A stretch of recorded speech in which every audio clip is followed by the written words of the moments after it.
Hello. Hello. Hello, everyone, and welcome to the inaugural episode of our freeform, no schedule, whatever we feel like show. Whatever happens, happens.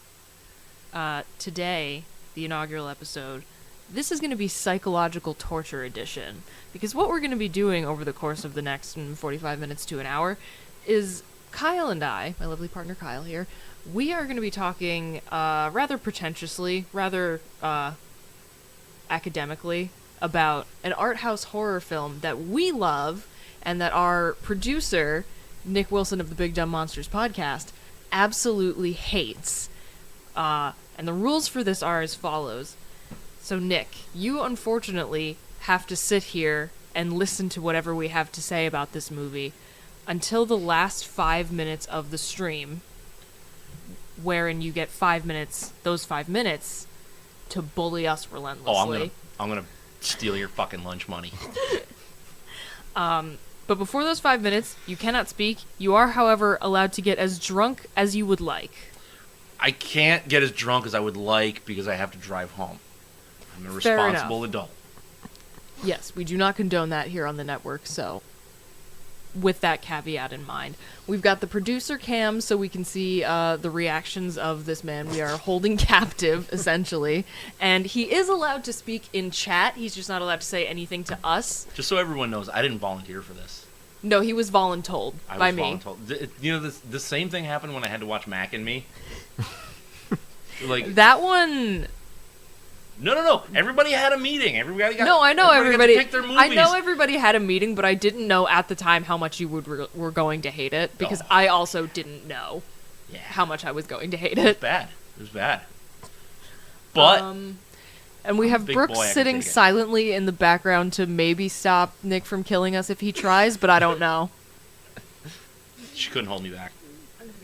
Well, let's hope we don't. Well, let's hope we don't have to find out. But so the film we're going to be talking about is Ari Aster's Hereditary 2019, and I gotta say, like, right off the bat, this sticks out as one of the most, like, intense movie theater watches.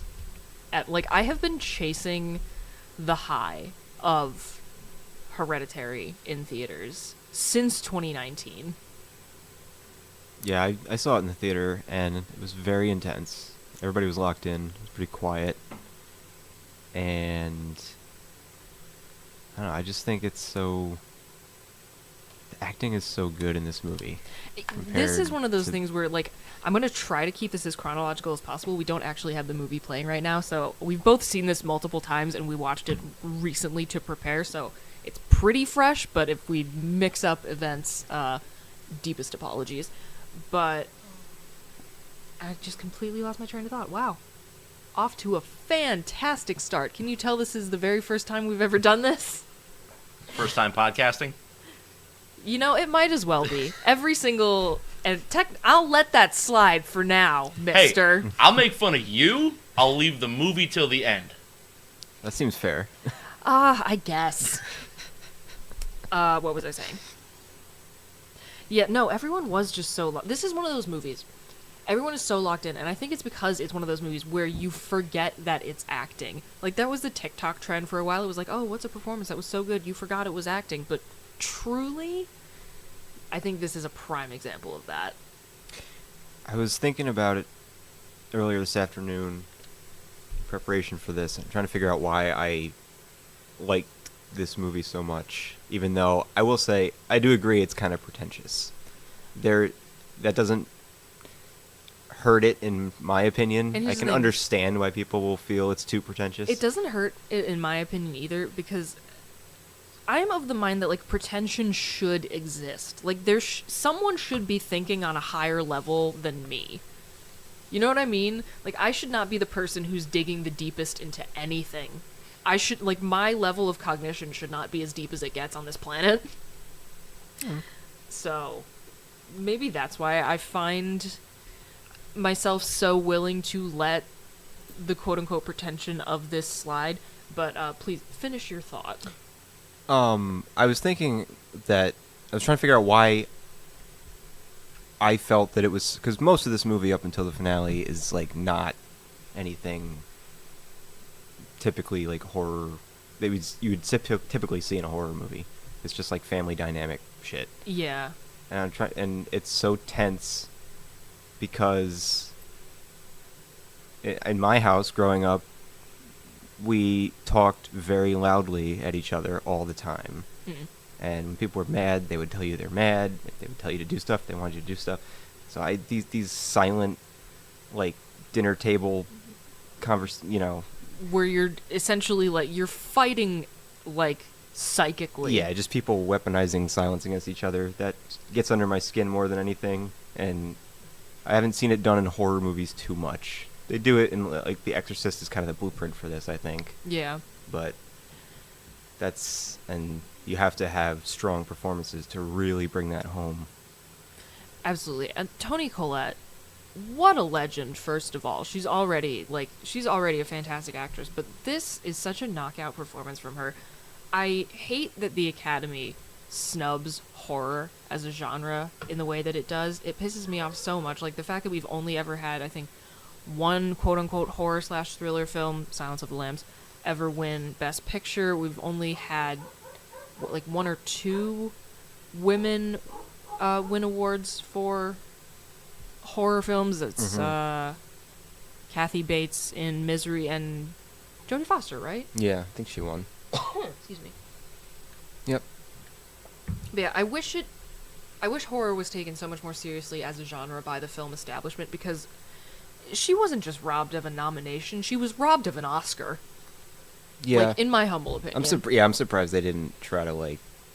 Or at least, I'm surprised that this didn't mark a shift in the way that horror is treated. It seemed like that's what they were trying to do. And, like, if anything was going to, yeah. I feel like it should have been this.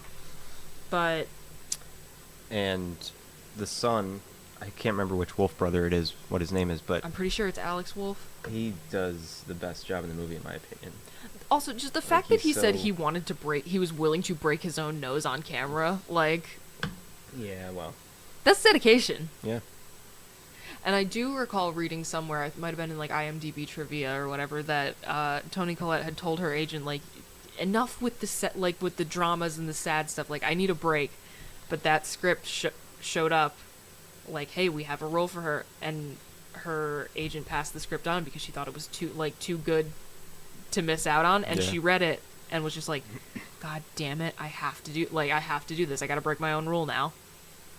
Which, like, the fact that you have people working on this that want to be there that badly and that want to commit to, like, these frankly very uncomfortable, unpleasant performances, like, this would not leave you in a good place mentally.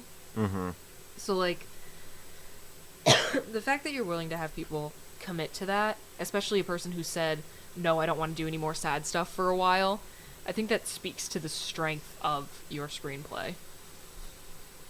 I haven't seen many of her other movies, actually. Now that I'm thinking of it, I've only seen her in a few things. Yeah, I haven't seen her in a ton of stuff, but, like, everything I have ever seen Toni Collette in, she's been great. Also, another iconic role of hers in Little Miss Sunshine. Oh, yeah. God, I love that movie. Anyway, but yeah, I would say that speaks to the strength of your screenplay, which, by the way, we have the A24... Oh, you kind of can't see because the producer can't. I'm in the way. We've got our script book, which was a present from you, I believe. Thank you. It came in handy in more ways than one. Anyway. So I guess, since we're doing this kind of chronologically, I think one of the biggest strengths of this film is its pacing, its build, the way that God, I just remember the mounting tension the first time I watched this, because I was uncomfortable from the start. Like, everything about the dynamic of the way this family interacts, it gives you the impression that there is something so horrible bubbling underneath the surface, and it is just barely being covered up. Everyone is just barely holding it together. Yep. And she does, Anne illustrates that with her, like, grief counseling, like, monologue. That's, like, my favorite scene in the whole movie is, like, that beginning Yeah. thing. She's, like, just like you said, barely holding on. It's like, and Yeah, like the just barely holding on, and then the fact that the supernatural element is sort of develops as masterfully as it does, I just adds to the whole experience, because they start as these little these like weird little coincidences that maybe you could dismiss. Like I remember like just feeling like this sinking feeling of dread when I realized like, oh, this is the kind of movie I'm about to watch. In the scene when Annie, she goes back into her like her miniatures workshop, and she turns off the light and sees her mom standing there in the dark for just a second, and then turns it back on, and I just remember sitting there like, oh, and it's only gonna get worse from here. And it did. Which, like, and also the fact that one of the things that was, I can't remember where this was pointed out, but the fact that we open the movie by like the camera pushing into one of the little miniature, or like what we later learn would be one of Annie's like miniature dioramas. The fact that we start with that, it gives an unreality to the whole story that I think, I don't know, it just adds another layer for me. yeah. And also, if you look, like, things bubbling under the surface, if you look, there's a couple allusions to that in the house. There's one of her, like, an art piece, another, like, little statue. It's a bunch of, like, rotten houses and then, like, green grass and a perfect little cottage on the top. Didn't they copy that later on when they bury... I'm jumping ahead, but when they bury Yep. Charlie, When they bury Charlie. and they show that, the camera pans down, and it's Yeah, like you the see the layers of dirt. And one of the biggest strengths of this movie, like, I'm sitting here talking about this, and I feel bad. Like, I physically feel so bad. And for whatever reason, the fact that it's able to evoke such a strong emotional response in me, it makes me want to keep... It makes me willing to come back to it multiple times, no matter... Like, when I am watching it, we were watching it together. I've seen this movie, like, that was probably the 5th or 6th time watching that. And, after the major inciting incident that really sends everything off the rails in this movie, that's already super tense and uncomfortable, knowing that she was going to start screaming, like, just, like, my heart sped up.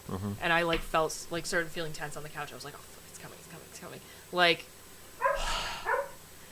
nothing else has ever evoked that sort of response in me, and I just, like, that's filmmaking, baby, in my humble opinion. Like, it's all about making you feel stuff. Yeah. And God, even though the feelings I am experiencing are so uncomfortable and, like, unpleasant, the fact that it's able to do that is goddamn. Such a good job of making you feel bad for her and hate her at the same time, because she's the only one in every scene, like throughout the whole movie. She's the only one that's like loud. She's the only one that ever screams. She has to like drag real, genuine, like, you know, conversation out of everybody else. Everybody else sits there just taking it and like doesn't, you know, engage with her, so she's bitter and she's rude and Ooh. that's why. Do we have an extra guest? Oh. Yeah, we got a dog. Hi, Donner. Aw. Hoping he'll be quiet if he's out here. Fingers crossed. Hey, bud. What was I saying? Yeah, just, man, what this film manages to do to me emotionally. Like, I remember watching this for the first time, and, like, there were points where I was so scared I was, like, a little bit ready to cry. And maybe that makes me a pussy. Like, honestly, maybe. I got a late start with horror as a genre, so maybe my tolerance isn't where it should be for, like, a 26-year-old woman. When the hell did this movie come out? You do the math. Maybe that does make me a little bitch, but it made... And I liked that experience so much in retrospect. Like, walking out of the theater, I was like, oh my god, that was, like, so fucking scary, but it was so much fun. Yeah. So... maybe that does color my perception of it to a degree, the fact that I had such a great experience being scared by a movie like that. especially in a theater with a bunch of other people kind of adding to that energy, feeding on that, etc., etc. Who's to say? But yes, if you would like to talk about any of your, like, what, where it hits you hardest emotionally, the floor is yours. It's, I guess it's just the things coming to a head moments between, especially between her and the son, that really bothered me when I was watching it the first time. 'Cause it's like he's so like timid and doesn't know how to process the like, how can you really process what happens to him in the movie anyway? Which, oh god, But that was one of the biggest, like, oh wow, they really did that type of things yeah, that I had seen on screen in a while. Like, telephone pole decapitation, but like, as if that wasn't brutal enough, that is followed up by, you have the decapitation scene, which is a just sledgehammer of a scene, like, is one of the ways I feel is best to describe it. You have that, followed by the just most insane depiction of, like, just raw grief I have ever seen on camera.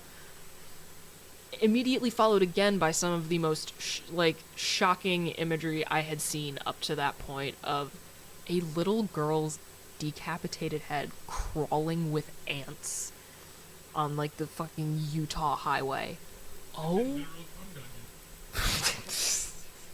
I'll let you... Fine, you can have a couple sound effects. Hey, you gotta throw a couple of laughs in here, because it's getting heavy. yeah. I suppose. But yeah, like, the fact that they have this quick succession of insanely intense, but, like, different flavors of intense. Like, it's shock, like, revolt, like, grief, and then revulsion. Like, all just these gut punches, one after the other. Mhm. Like, that's a lot. And then they kind of lay on the absurd a little bit, and it gets kind of silly. Like, They do towards the lay on middle. the absurd, but I think... I'm glad they didn't go any further than they did. Yeah, I With think the they with just towed the line. Occult, group, but And I mean, I like that they didn't necessarily pick, like, oh, Beelzebub or whatever, or like a demon that's, like, you know, more in the public consciousness just because of yeah, horror movies. Because I think that extra, like, even to a horror fan, it might be like, oh, I've never heard, like, this is one even I've never heard of, so you can evoke the fear of the unknown for everybody, not just people who don't watch a lot of horror. yeah. A theory. But, and also there's, like, something about the way, like, the cinematography. I'm trying to figure out exactly what elements it is that I latch onto in it that, like, make me feel it's as well shot as it is. It took me. I mean, this is like, I've seen it a number of times now. It kind of took me out of it a little bit this time, noticing how it was, like, shot like a play, like it's always shot from, like, the fourth wall or whatever. How Yeah. everything looks like a set, and I guess that's supposed to make it look like her miniatures. And Yeah. but So, like, I understand being taken out of it, but again, that's this is kind of where like the the playing on pretentiousness the comes in, kind of playing on the unreality of it all. You're looking in at this life, Yeah. because that's the art that the characters make. Like, you can get so like, again, you really can get so up your own ass with this type of stuff. Yeah. But again, I don't think I should be the only person who's thinking maybe unnecessarily deeply about things. Yeah. I mean, it is her story, and it's, like, from her perspective, and Oh yeah, she's trying to absolutely. work through her trauma and shit with the minute, And there's creating this environment that she can control. Yeah, and there's so So. many points where, like, they use the symptoms of some hereditary, like, actual hereditary mental illnesses that can be, like, you know, passed on from parent to child as elements of the horror. Like, oh, her brother died because he, you know, it seemed like psychosis at the time, but it was accusing their mother of trying to put people inside of him, which, if you lean in on the supernatural element of this, she probably literally was. So just, again, it's all so uncomfortable. And also, Toni Collette, obviously knockout performance here, but Ann Dowd, she fits the role quite well. Oh, the woman from the grief, yeah, the one grief of the counseling. cultists who is the grief counselor. Joni. Thank you. Yeah. Yeah, she, like, I don't know. Yeah, She made me uncomfortable too. All she does is like be friendly, like in everything she says and exactly, does. And but I'm there's still like something uncomfortable. that like makes your skin crawl. She kept like grabbing her and like pulling her, and, like holding her while she's talking to her, and like I can't stand when people do that. Just to that, me. like, again, pulling you in. Yep. And she describes her late mother as having sunk her claws into Charlie, her daughter. So, yeah. Here's a question, though. Do you think Charlie ever existed? Yes. Interesting. I think that. I mean, in more than one sense, I think she existed because she was able the to be failed attempt. Yeah, of the she was able to be grandmother. channeled by Annie later in the movie. Yeah. The grandmother was. I never thought of it that way. What is the actress's name who plays Charlie? I can't remember. The girl. Millie Shapiro? Okay. I don't think she's been in much movies since this. No, I think she does more music stuff now. Okay. Anyway. Yeah, and I think the foil to the very explosive performance of Toni Collette would be Alex Wolff, because he does have his moments where he gets to go like pretty berserk on screen, but he has to be like he is very, like, he's a teenage, he's a stoner who doesn't care. He's very low affect, and I think that is a good counter to like this person who's trying to rigidly control as many aspects of their life as possible, and like, have them all be this perfect little diorama of what life is supposed to be, blah blah blah. Yeah. Yeah. Oh, also, and this has nothing to do with anything, but when she snaps and destroys some of her miniatures, just as a person who does crafts in general, I don't even want to think about in universe the thousands of dollars of art supplies that woman just destroyed. Yeah, that's why her husband was not happy, I don't think. Understandable. I would say Gabriel Byrne, like, very understated, and it works. It's a weird dynamic. The It's a actors don't very feel weird- like they have that great a chemistry. But does that not work? It does. But at the same time, like, it's weird to watch a movie about like a family where everyone looks like they're not part of the same family. Yeah. Yeah. But I guess it fits the tone and the. Yeah, and I'm again thinking back to my experience watching this for the first time in a theater. Like, there were so many points where just like you could hear that multiple people jumped. Like when Annie's driving in the car and she hears that click noise that her daughter would make just out of absolutely fucking nowhere. That made me jump out of my goddamn skin. Yeah.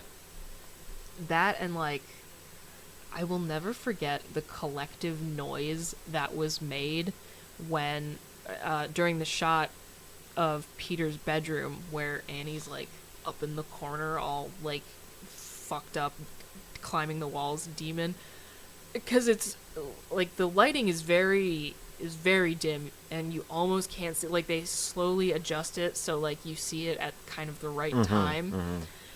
And I just remember like when it got to that point where the lighting changed ever so slightly and you could see it and you just hear everyone in the theater go, oh, Yeah. like just utter like revulsion, horror. I think that's I haven't seen it, but I feel like there's a scene in one of the Exorcist sequels that's kind of referencing. I don't know. I haven't seen it, but I've that I wouldn't know. Very well someone could be. crawling on the ceiling. But yeah, and like I think this is another one of the later when things really really go off the rails are another couple examples of bordering on absurdity, but it works because everything else is already so uncomfortable. Like when she's moving through the air, she's like clawing, swimming, weird, flying. Yeah. Like in the background, and like Oh, yeah. it's ridiculous, but the wrongness of it in context with everything else that's already happened makes it so just like ugh. That's what I mean. It's just a little off. It's shot like compositionally. It's like a stage play, and she's like Yeah. on wires, and like Mhm. it is off-putting. Yeah, It and I works. think that one of the other scariest moments in this movie for me watching it, this one like has gotten under my skin more and more every single time that I watch it, because like once you know where a jump scare is, no matter if it's like a really cheap one or if it's like, you know, well earned, well executed, whatever that is for any given individual watching any given movie where there is a jump scare, once you know where those are, it doesn't scare you anymore. Mhm. But this freaks me out more almost every time I watch it, when she's banging her head on the like, ugh. Yeah. Just like knowing that whatever she has become is like, you know, will stop at nothing, including fucking up their vessel essentially Mhm. to fulfill this purpose, is so freaky. And also the idea, like, Alex Wolff here, his character, like, he's, you know, a boy in high school, but he like says like, "Mommy, please stop." Like, Mhm. that freaks me the fuck out too. Like, you're so, like, the notion of being that fucking Yeah. that fucking terrified, and two, that fucking terrified of your mother. Mhm. Ugh. I will take it. I will 100% take that. You get one. On the bright side. You know what? Oh my god. The chat. You know what? I will go through that later. Yeah. She doesn't I want to will- read the chat. I will take a look in my own time. Anyway. So, would you say that you have any gripes, complaints with this movie? I have a gripe that you're not on mic. Me? There you go.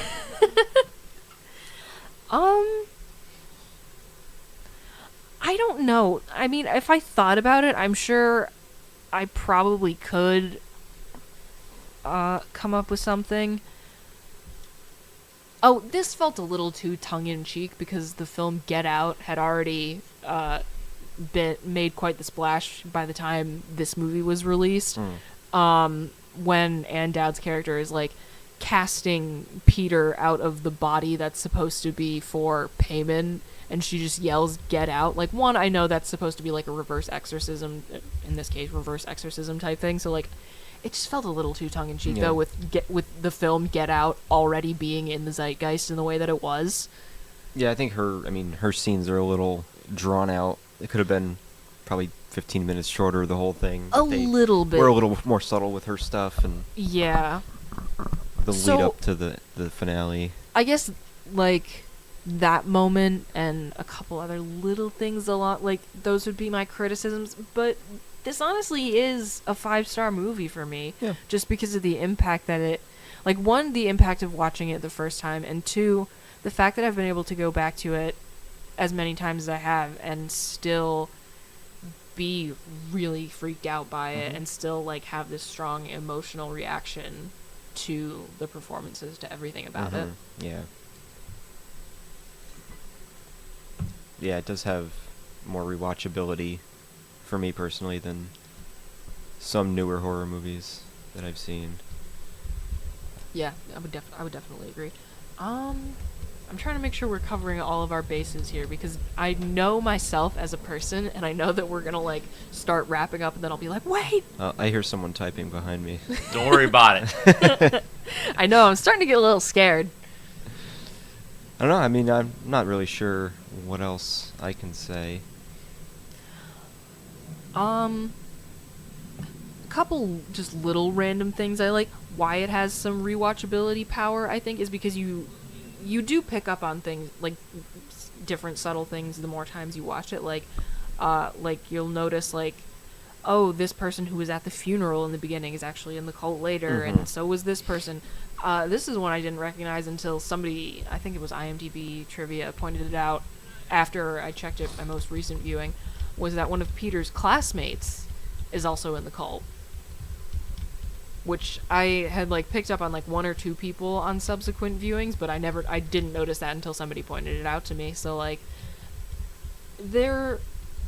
you will get more viewings. Yeah.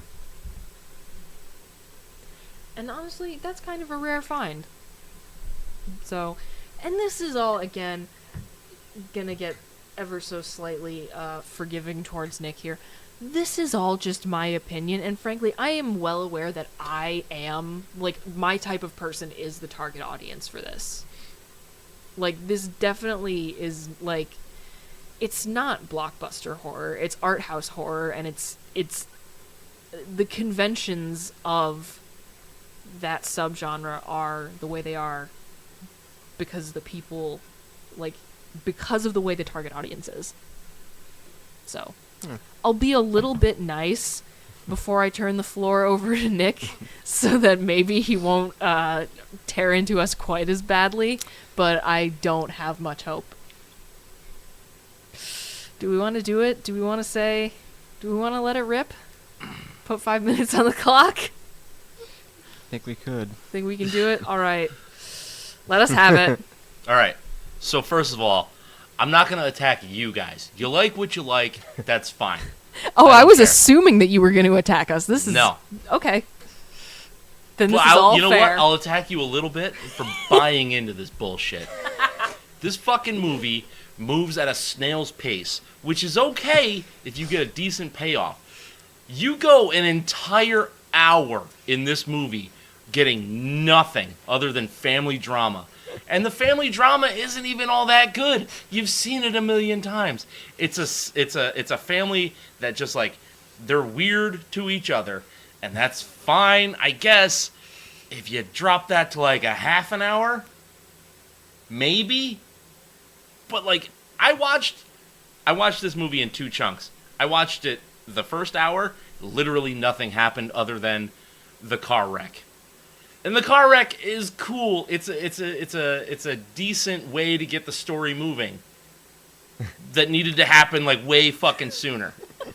And I'm okay with a slow burn. But the thing is, like, with a slow burn, it needs to ramp up. And this is so tonally, like, the same until shit happens at, like, an hour and 15 minutes into the movie. And then everything starts to go wild. But you kind of don't care because, like, you're not invested. Like, you're not really invested in any of these people because you can't relate to any of them because they're all so weirdly distant from each other. Like, nothing builds charisma with any of these characters. So you kind of wind up not giving a shit. The character you give a shit about, for the most part, is Charlie. And they get rid of her, which is fine, but there's not enough after the fact. So then you've got this weird light spirit, fucking somebody's shining their watch in the sunlight thing, floating around, that, like, oh, I wonder if that's, like, a ghost, is that a spirit? Come to find out, yes, it's Charlie's spirit that is possessed by Payman. Payman is sexist and wants to be a boy, so...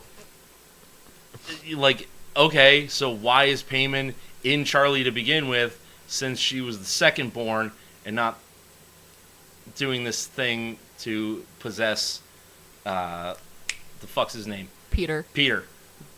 I will say they do say that in the movie. What? That, when Peter was a baby, her husband had enforced a no-contact rule with her mother because of the difficult relationship. Yeah, but he would have been around her when Charlie was a baby, because and I think she fed Charlie and all this other crap. And so, I feel like that's the implication of where it started. Right, but things like that don't need an implication. They need to be spelled out a little better. I suppose. Now, what the fuck is it with Ari Aster and naked old people? I could Why? try to give you an actual academic answer, but I don't think you want it. I get that the dude likes cults and he likes visuals that make people uncomfortable. And naked old people is one way to make everybody uncomfortable. I understand that. But it's the same with Midsommar. I don't need to see all of that. You can imply things and not show me geriatric tits. That's fine. But the main problem with Hereditary is for me, realistically, is that it's drawing out this whole family dynamic, which you've actually seen 1,000 times in different movies, different TV shows, and then it wants to jump straight into this supernatural thriller, which isn't actually anything new. It's just a different twist on it. And I understand, every story has been told, but this isn't different enough to justify the nothing that happens in the first 2/3 of this movie. And it's a shame because it has potential. If you re-edit this movie, rework some of these scenes, and make things make sense the first time around, it's a lot better. And I don't hate this movie because it's trendy to hate on the smart people movie, but what it's got going for it, for the most part, is that it makes people feel smarter when they get it. I understood this movie. I understood what he's trying to tell me. I'm better than you. And as a devout horror lover, I don't need that. I need a movie that's going to give me a feeling of dread that builds, not just starts. And there are definitely parts in the beginning of this movie that are uncomfortable, but they're uncomfortable in a normal way. It's your family is upset with each other. I understand that. That's a normal feeling. That makes people uncomfortable. But that's kind of the only thing it has going for it until it gets weird. And it gets weird too late. But the things that it does that are weird are not groundbreaking. They're not new. And it's just... The movie's fucking boring, dog! Is that going to be your final statement on the matter? I think it is. And I can't even disagree with that. It's a boring, good movie. Yeah. And again, this is what it came down to with me and Arthur and Solaris. I think it's a boring, good movie. I feel the same way about Solaris. But here's the thing. If I'm watching a movie, I want to be entertained. I don't want to be bored. If I want to be bored, I'll do nothing. It's an entertaining boredom, though. And I don't know how to explain that. I don't get that. And I can understand and dig on a slow burn. I love The Witch. Ooh, love The Witch. So there is common ground here. Right. I'm not saying, I don't love... artsy. Quote-unquote elevated horror. And that's a term that I really actually kind of dislike. Yeah, I would say hard agree.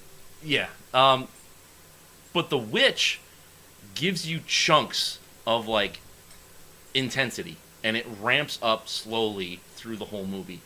And that's what it has to be. Because otherwise, it's nothing until it's something. And that's not a pace. So let me ask you a question, though. Do you want to live in a world where there was Robert Eggers' Hereditary? The same bones of a story, just in the hands of a director, of a different director. You know what? Yeah, I don't foundationally disagree with this movie. Okay. I disagree with the way it was made. All right. There's a good story here, but the story here is also, Rosemary's Baby. Just in a different skin. Different font. Yeah.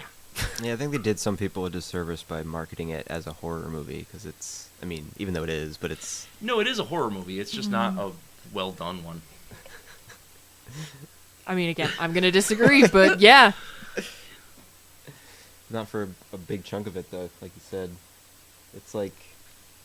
It is long. It's like almost 2 hours long, isn't It's it? over 2 hours It's long. over. Is it? Oh, Yeah. Oh, wow. Okay. Yeah. Yeah. And it feels it. Yeah, it kind of Like does. there are movies that you watch that are long that don't they don't drag the feet. What did you do to the dog? I looked at him. Don't do that. You should know better. His head is very close to me. Yeah. Nope. Pretend he doesn't even exist. That's what he wants. He wants attention. He wants to be in the presence of people without them acknowledging him. Bingo. I don't know, man. Like this, yeah. The movie is boring, and the payoff is not worth the boredom.